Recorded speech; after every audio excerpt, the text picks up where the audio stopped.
الرحمن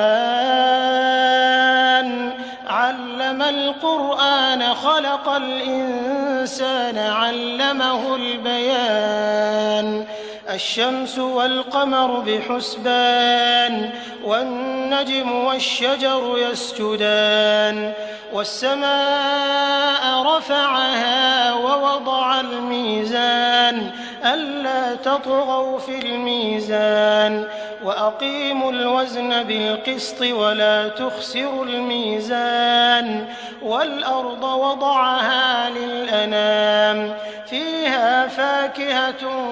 والنخل ذات الأكمام والحب ذو العصف والريحان فبأي آلاء ربكما تكذبان خلق الإنسان من صلصال